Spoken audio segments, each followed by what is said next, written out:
বিষ খেয়ে আত্মহত্যা মানসিক ভারসাম্যহীন এক মহিলার। ঘটনাটি ঘটেছে গতকাল মুর্শিদাবাদের ভগবানগোলা থানার কালীতলা পাড়া গ্রামে। জানা যায় পুষ্প দাস নামে ওই মহিলা মানসিক ভারসাম্যহীন ছিলেন। তারপরে গতকাল বাড়িতে থাকা বিষ খেয়ে ফেলেন।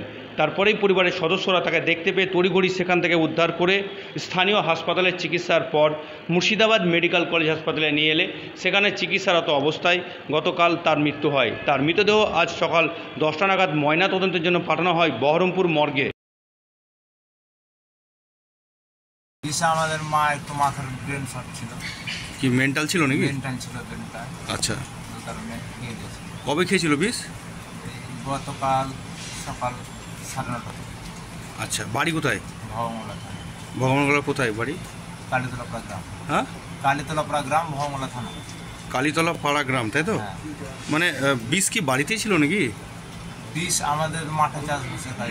বিষ বাড়িতে বিষ বেশি ছিল না, অল্প বিষ ছিল। 30 আচ্ছা। সেকেন্ড মতন বিষ। দিয়ে ভুল করে খেয়ে নিয়েছে। দিয়ে তারপরে কোথায় ভর্তি করেছিল? প্রথমে জিয়াবাই, আচ্ছা, ঢালাডাঙ্গা হসপিটাল। জিয়াগঞ্জের পর মেডিকেলে। তারপরে আপনার জিয়াবাই হসপিটাল থেকে বললো যে মেডিকেলে রেফার করে দিয়েছিল। দিয়ে কখন মারা গেছে? রাত্রে 7:15 কালকে। গতকাল রাত্রে 7:15। কি নাম মায়ের নাম? পুষ্প দাস। পুষ্প দাস। কিরকম বয়স হবে একটা আইডিয়া? 60 বছর। 60। আপনার নাম?